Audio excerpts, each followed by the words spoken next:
नोरमा group, जो सोचता है वो करता है। आपके अपने सपनों का आशियाना। नमस्कार, आप देख रहे हैं भारत लाइव और मैं हूं आपके साथ कनिका। बिहार की राजनीति में एक बार फिर गर्माहट आने लगी है। इस बार विधानसभा चुनाव में नए तेवर, नए इरादे और नए नारे सामने आ रहे हैं। एनडीए के प्रमुख चेहरे जैसे कि चिराग पासवान, सम्राट चौधरी, उपेंद्र कुशवाहा और निशांत कुमार खुलकर मैदान में उतरने को तैयार है। कहा जा रहा है कि ये लोग नीतीश कुमार के विकल्प हैं। इन नेताओं का कहना है कि इस बार सीट शेयरिंग में ही, सेटिंग से नहीं बल्कि जनता के दिलों से जीत हासिल करेंगे। हमारे साथ जुड़े हैं बाबा और इनसे इस बारे में जानना चाहेंगे कि आखिर ये चारों चुनाव क्यों लड़ना चाहते हैं और क्यों लड़ेंगे। देखिए कनिका, सबसे बड़ी बात है कि इस बार जो 2025 का विधानसभा चुनाव हो रहा है, इस चुनाव को जैसा कि हम बार बार ये कह रहे हैं कि ये इस बार इस देश की राजनीति का और बिहार के लिए एक टर्निंग पॉइंट वाला चुनाव होगा। इस चुनाव के बाद एक पीढ़ी का जाना और दूसरी पीढ़ी का आना ये तय माना जा रहा है। सीधी तौर पे आप समझिए कि जो जेपी आंदोलन के लोग थे, जिन लोगों ने उस आंदोलन में बढ़ चढ़ कर हिस्सा लिया था, पिछले 35-40 सालों से उन्हीं के इर्द गिर्द बिहार की राजनीति जो है वो मूव कर रही है और बिहार के सहित देश की राजनीति की धुरी में भी वही नेता हैं। लेकिन अब एक समय है, वो समय आ चुका है। कई नेताओं की उम्र 70 पार कर चुकी है।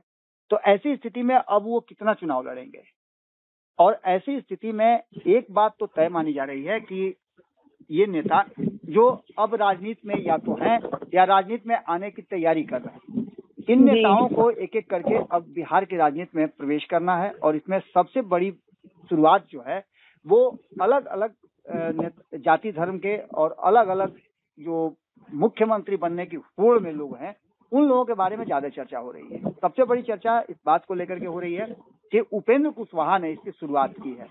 आपको याद होगा 2024 के चुनाव में उपेंद्र कुशवाहा जब लोकसभा का चुनाव लड़े थे काराकाट से, तो वहां वो चुनाव हार गए थे और हार ही नहीं गए थे, वो तीसरे नंबर पर चले गए थे। उनके तीसरे नंबर पर जाने के बाद आपको पता है कि उन्होंने समीक्षा के बाद क्या कहा था। उन्होंने कहा था कि हमें आगे बहुत सचेत होकर के चुनाव लड़ना होगा और इसके लिए एनडीए गठबंधन के सभी घटक दलों को सोचना पड़ेगा। यानी उनका सीधा सीधा इशारा था कि 2025 के चुनाव में यदि एनडीए गठबंधन को एकजुट होकर के लड़ना है तो उसके लिए बहुत सारी चीजें सैक्रिफाइस करनी होंगी। दूसरी सबसे महत्वपूर्ण बात कि हम उपेंद्र कुशवाहा की चर्चा इसलिए भी कर रहे हैं कि इसमें कई नाम शामिल हैं। इन नामों में सबसे पहले उपेंद्र कुशवाहा के नाम इसलिए कि उपेंद्र कुशवाहा अक्सर उनकी राजनीति एक पटरी पर नहीं कई पटरियों पर चली है। जैसे नीतीश कुमार जब जब उनको लगता है कि उनके कुर्सी पर खतरा है तो वो पाला बदल लेते हैं। उसी तरह से उपेंद्र कुशवाहा भी अब तक कई पार्टियां बना चुके हैं और बिहार की राजनीति में लोकसभा का चुनाव लड़ चुके हैं, विधानसभा का भी चुनाव लड़े हैं और चारों सदनों में वो रह चुके हैं। हाल फिलहाल में उन्होंने, आपको याद होगा कि जब लोकसभा चुनाव लड़ने गए थे और जदयू उन्होंने छोड़ा तो सबसे पहला काम किया कि एमएलसी से उन्होंने त्याग पत्र दिया था। और ये उनका गट्स ही है कि इससे पहले आपको याद होगा कि 2019 में भी जब वो एनडीए गठबंधन छोड़ रहे थे, महागठबंधन के साथ लोकसभा लड़ना था, तो उसमें भी उन्होंने छोड़ा था। लेकिन अब उनके पास विकल्प ये है कि राज्यसभा की सदस्यता उनकी थोड़े समय के लिए है।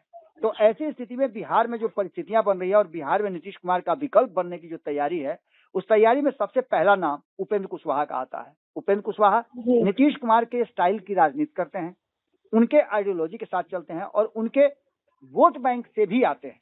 आपको पता है कि उपेंद्र कुशवाहा समाज से आते हैं जिसका वोट बैंक कहा जाता है कि 5% से ऊपर है। हालांकि हम उन आंकड़ों की बात कर रहे हैं जो सर्वे रिपोर्ट अभी आया है जातीय गणना के बाद, उसके आधार पर 5% के आसपास उनका वोट बैंक है। तो ऐसी स्थिति में उपेंद्र कुशवाहा अपने उस 5% वोट बैंक और लौकुश समीकरण के आधार पर, जो कि एनडीए गठबंधन का मूल है, नीतीश कुमार के साथ रह करके वो चुनाव लड़ेंगे। और उन्होंने जगदीशपुर और काराकट, ये दो ऐसे क्षेत्र हैं जहां उनके चुनाव लड़ने की संभावनाएं प्रबल है। आपने देखा भी होगा कि इन क्षेत्रों में वो लगातार, जो शाहाबाद का क्षेत्र है, मगध का क्षेत्र है, और आपने देखा होगा कि मुजफ्फरपुर की तरफ भी वो लगातार अपनी रैली कर रहे हैं और उस रैली में काफी भीड़ भी जुट रही है। यानी आने वाले 2025 के चुनाव में उपेंद्र कुशवाहा चुनाव लड़ सकते हैं और उनके कुशवाहा वोट बैंक को बिखरने नहीं देने का एक बड़ा कारण हो सकता है। जगदीशपुर और काराकट से संभवतः वो चुनाव लड़ेंगे और दोनों ही सीपीआईएमएल के पास है। और आपको ये भी मालूम होगा कि वो हारे किससे हैं, तो लोकसभा का चुनाव भी वो सीपीआईएमएल से ही हारे हैं, इसलिए उनको बदला भी लेना है। ऐसी स्थिति में उपेंद्र कुशवाहा आने वाला जो 2025 का विधानसभा चुनाव होगा उसमें उनके चुनाव लड़ने की संभावनाएं प्रबल है, क्योंकि नीतीश कुमार का विकल्प कौन होगा उस लिस्ट में वो अपना नाम भी शामिल लगता है कि ये चिराग, सम्राट, उपेंद्र और निशांत बिहार के लिए नीतीश कुमार की जगह पर सही विकल्प है? बिल्कुल। आप देखिए, नीतीश कुमार के लिए सही विकल्प कौन है ये तो कसौटी पर जब कसा जाएगा, सोना को आप जानते हैं खरा है कि खोटा है, ये कसौटी पर जब कसा जाता है तब पता चलता है। उपेंद्र कुशवाहा के बाद ऐसा ही एक नाम है जो अभी तक राजनीति में एंट्री नहीं किया है, उस नाम की चर्चा खूब होती है, वो नीतीश कुमार के पुत्र है निशांत।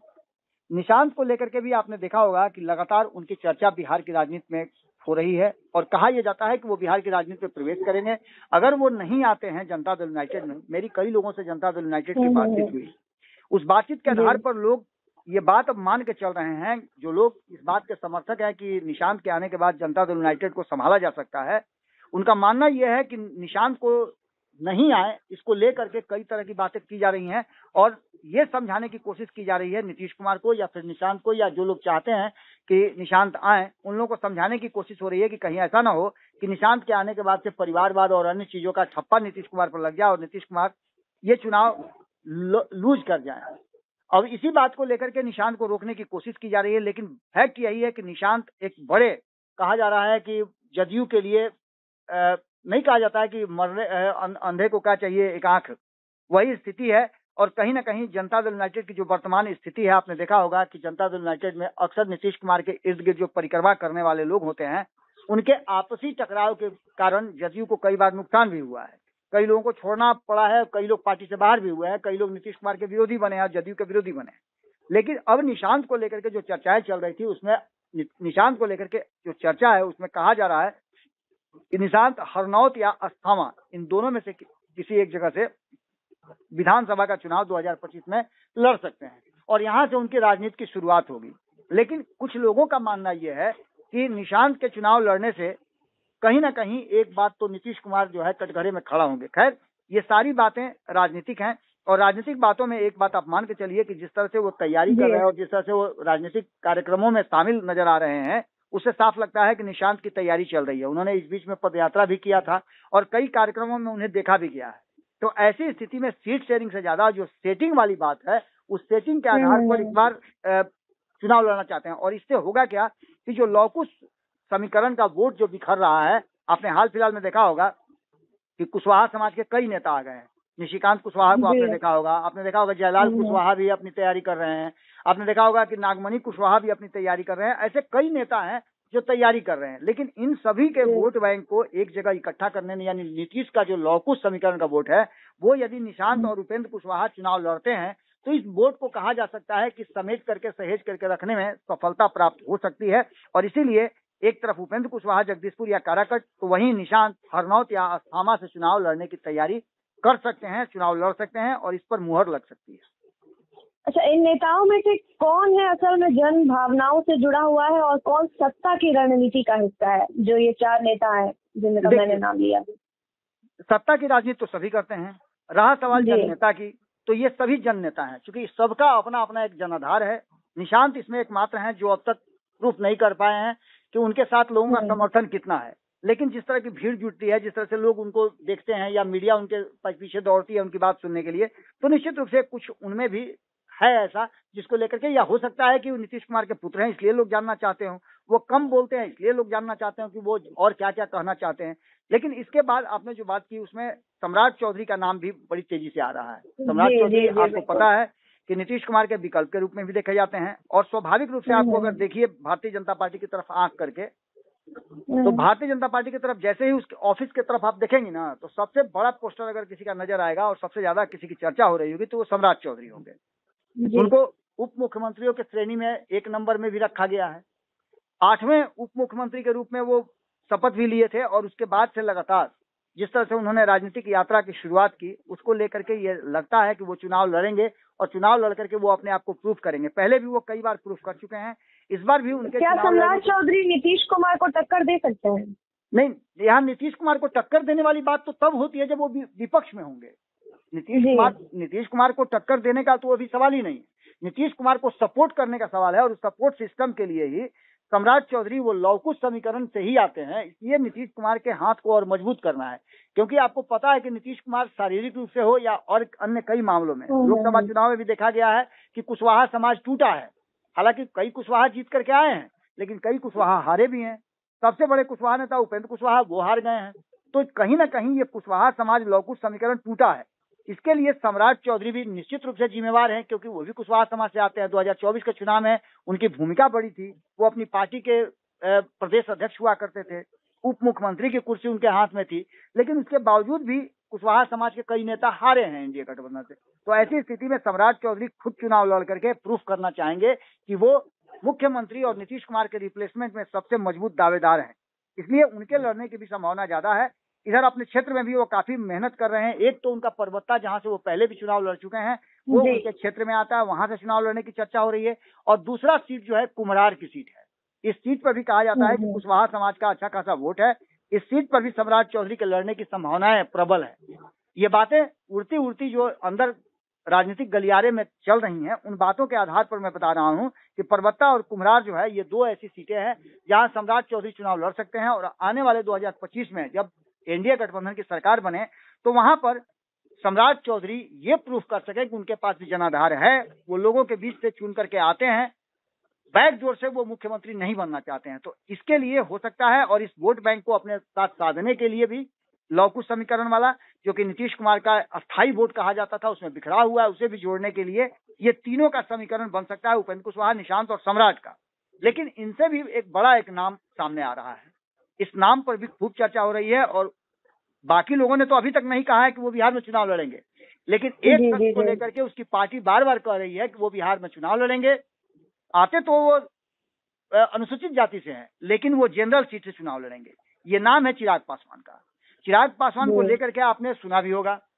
चिराग पासवान लगातार बिहार पर फोकस भी हैं, और उन्होंने ये बात कह भी दिया है कि वो बिहार के लिए ही राजनीति में आए हैं। तो इसमें अब कुछ बचता नहीं है। इसके बाद आपने ये भी देखा होगा कि उनकी 3 सभाएं हुई हैं।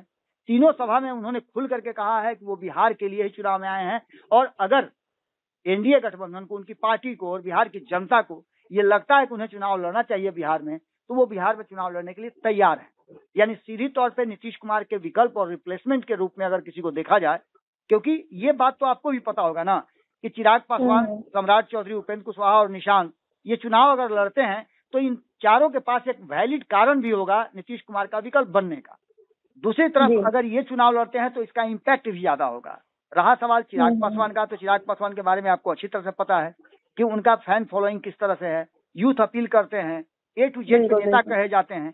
तो ये सारी चीजें लेकर के चिराग पासवान ने शुरुआत अपनी की थी आरा से, और ये संभावनाएं ज्यादा व्यक्त की जा रही हैं कि चिराग पासवान शाहाबाद का क्षेत्र जो पूरी तरह से सुखाड़ ला दिया है एनडीए गठबंधन में, उस सीट से वो चुनाव लड़ सकते हैं। यानी आरा के शाहाबाद से वो चुनाव, शाहाबाद के आरा से वो चुनाव लड़ सकते हैं, या फिर वो पटना के दानापुर से चुनाव लड़ सकते हैं। मगध और शाहाबाद ये दो ऐसे क्षेत्र हैं जो एनडीए गठबंधन से छूट रहे हैं। शाहाबाद में तो एनडीए गठबंधन को 2020 के चुनाव में मात्र 2 सीटें आई थी। हालांकि उसमें बहुत बड़ी भूमिका चिराग पासवान की भी थी और उपेंद्र कुशवाहा की भी थी। दोनों अगेंस्ट में चुनाव लड़े थे एनडीए गठबंधन के और इंडिया गठबंधन के, महागठबंधन के। तो ऐसी स्थिति में चिराग पासवान भी एक शख्स है जो चुनाव लड़ना चाहते हैं। और चिराग पासवान ने कहा भी है कि सीट शेयरिंग से ज्यादा उस बात पर ध्यान देना होगा कि एनडीए गठबंधन कैसे 225 का आंकड़ा पार कर पाए, यानी कि एनडीए गठबंधन की सरकार कैसे बने, हम अधिक से अधिक सीट ले करके नहीं बल्कि अधिक से अधिक सीट जीत करके हम सरकार बनाएं, ये वो चाहते हैं। और इसके लिए अगर जरूरत महसूस करती है एनडीए गठबंधन, तो चिराग पासवान ने साफ साफ कह दिया है कि उनकी पार्टी को फैसला लेना है और उनकी पार्टी के फैसलों को वो सहर्ष स्वीकार भी करेंगे। एनडीए गठबंधन भी जो फैसला करेगा, यदि उनके चुनाव लड़ने से एनडीए गठबंधन को फायदा होता है, तो उन्होंने साफ कह दिया है कि वो चुनाव लड़ने के लिए तैयार है। हाँ, एक बात जरूर है, उन्होंने ये बात भी कह दी है कि वो जनरल सीट से चुनाव लड़ेंगे। अब देखना होगा कि क्या कुछ निकल के आता है। लेकिन एक बात आप मान के चलिए कि इन लोगों के, इन 4 नेताओं के अलावा अभी दर्जन भर ऐसे नेता हैं जो चुनाव लड़ने की तैयारी शुरू कर चुके हैं। अब देखना होगा कि आगे से बढ़ करके कौन चैलेंज को स्वीकार करता है और कौन चुनाव लड़ता है, क्योंकि ये सभी चेहरे मुख्यमंत्री, उप मुख्यमंत्री के रूप में देखे जा रहे हैं। और निश्चित रूप से सीट शेयरिंग के समझौता से पहले इन सब बातों की चर्चा में आ जाना इस बात की तरफ इशारा करता है कि महत्वपूर्ण सीट अच्छा, आपने अभी कुछ समय पहले निशांत को लेकर स्ट्रेचिंग की बात कही थी, क्या आपको लगता है कि सीट शेयरिंग के बजाय स्ट्रेचिंग से ही जीत होती है अब की राजनीति में? बिल्कुल, देखिए साम दाम दंड में किसी भी जो युद्ध है या रणनीति है या खेल है, उस खेल का एक हिस्सा होता है कि आप एन केन प्रकार न बाय हुक एंड क्रूक कैसे जीत पाते हैं। उसके लिए साम दाम दंड भेद की बात की जाती है। अंत में मैत्री होता है। जब इन सभी से थक जाते हैं तो मैत्री करते हैं। इन सभी बातों को लेकर के जो भी एनडीए गठबंधन के लिए फायदेमंद होगा, यदि चिराग पासवान, भारतीय जनता पार्टी को भी ऐसा लगता है कि चिराग पासवान के बिहार में चुनाव लड़ने से ये पलड़ा जो है झुक सकता है एनडीए गठबंधन की तरफ, तो निश्चित रूप से चिराग पासवान को मैदान में उतारेंगे। सम्राट चौधरी ऑलरेडी तैयार नजर आ रहे हैं। उपेंद्र कुशवाहा को भी चुनाव मैदान में उतारा जा सकता है, क्योंकि लौकुश समीकरण का वोट बैंक को इंटैक्ट रखना है। वहीं निशांत को देने से आप समझ सकते हैं कि कुर्मी समाज भी एकजुट होगा और नीतीश कुमार के विकल्प के रूप में भी उनको देखा जाएगा। अब इसमें सबसे बड़ी बात यह है कि जनता दल यूनाइटेड के भीतर जो चल रहा है वो किस रूप में सामने आता है। लेकिन इतना तो तय मान के चलिए आप कि नीतीश कुमार उस स्थिति में नहीं है कि वो अपने से कोई फैसला ले लें निशांत को लेकर के। बाकी तो फैसले वो ले ही रहे हैं, लेकिन नीतीश कुमार अब उस स्टेज में भी नहीं है कि वो 5 साल तक सरवाइव करें। हालांकि बार बार ये कहा जा रहा है कि 2025 से 30 फिर से नीतीश, लेकिन ये संभावनाएं ज्यादा बताई जा रही हैं कि नीतीश कुमार चुनाव के बाद मुख्यमंत्री की कुर्सी स्वतः त्याग करके किसी और को वहां बैठा सकते हैं, और इस विकल्प के रूप में ये सारे चेहरे नजर आ रहे हैं। अच्छा, इन नेताओं का बिहार के युवाओं पर क्या असर है? बहुत बड़ा इम्पैक्ट है। इसमें सबसे बड़ी बात है कि आप देखिए, चिराग पासवान यूथ आइकॉन के रूप में जाने जाते हैं। आप देख लीजिए कि चिराग पासवान जहां भी जाते हैं, हाल फिलहाल में आपने देखा होगा राजगीर की तस्वीर, किस तरह से उनके गाड़ी पर युवा चढ़ गए थे, और युवाओं में कितना उनके प्रति क्रेज है, दीवानगी है, ये आप समझ सकती हैं। उसके बाद कहीं ना कहीं यूथ क्रश भी वो हैं, ये भी बात देखी जा रही है। सम्राट चौधरी की बात करें तो इनका भी एक युवाओं में अपील जरूर होता है। इनके बोलने की शैली, इनकी बातचीत करने की शैली, इनका बॉडी लैंग्वेज, इनका ड्रेसिंग सेंस, ये सब कुछ आपको समझ में आता होगा। और ये दोनों ही नेता ड्रेसिंग सेंस वाले भी हैं और लोगों के बीच में अपने अपील को भी लेकर के हाजिर होते हैं। बात रहा उपेंद्र कुशवाहा निशांत का, तो दोनों ही एकदम सौम्य स्वभाव के हैं, दोनों की एक अलग प्रकृति है, तो इसका भी फायदा मिलता है। निश्चित रूप से कहीं ना कहीं युवाओं में इनकी पकड़ है और युवा इनके साथ कनेक्ट होंगे। और सबसे बड़ी बात है कि अभी एनडीए गठबंधन को युवाओं को ही कनेक्ट करने की जरूरत है, क्योंकि महिलाओं को तो उन्होंने कर लिया है, यूथ को लेकर के युवा आयोग भी बना दिया है। अब इसको कैसे अपने पक्ष में किया जाए, तेजस्वी यादव से इसको छीना जाए, ये इसके लिए निश्चित रूप से ये सब नाम जो हमने आपको बताया, 4 नाम, इस नाम के अलावा और भी कई नाम हैं, लेकिन ये 4 नाम महत्वपूर्ण हैं जो चुनाव लड़ेंगे भी, और चुनाव लड़ते हैं तो इनके जीतने के बाद इनके उप मुख्यमंत्री, मुख्यमंत्री बनने की संभावनाएं प्रबल रहेंगी। चलिए, बहुत बहुत धन्यवाद बाबा जी आपका। बिहार विधानसभा चुनाव 2025 दिलचस्प होने वाला है।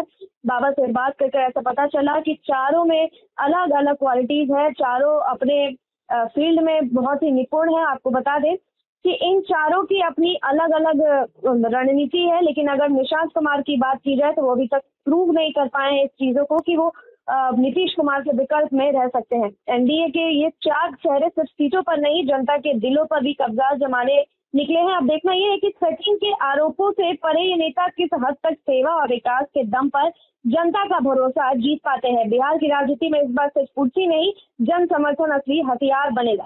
देखते हैं इस मामले में आगे और क्या कुछ अपडेट आता है। तब तक के लिए आप देखते रहिए भारत लाइव। आपके सपनों को हमने सजाया है, ई होम्स पैनोरामा को हमने बनाया है। ई होम्स मेरा एक सपना था जिस पे मैं पिछले 4 साल से काम कर रहा था। हमने जो बनाया है वो सबने है माना। ई होम्स पैनोरामा में हो आपका भी आशियाना। और फाइनली हमने 2021 में इस प्रोजेक्ट को लॉन्च किया। बहुत लोग अप्रिशिएट कर रहे हैं कि पूर्णिया जैसे शहर में, बिहार के, एक तो बिहार की बात करें उसमें भी पूर्णिया जैसे छोटे जगह में इस तरह का लाइफस्टाइल देना, ये सुन के हम लोगों को बहुत अच्छा लगता है। ई होम्स में हमने कुछ और भी किया है, जैसे हम जिस जगह में रह रहे हैं हमारे फैमिली सिक्योर हो, उनको सिक्योरिटी का ध्यान में रखा है।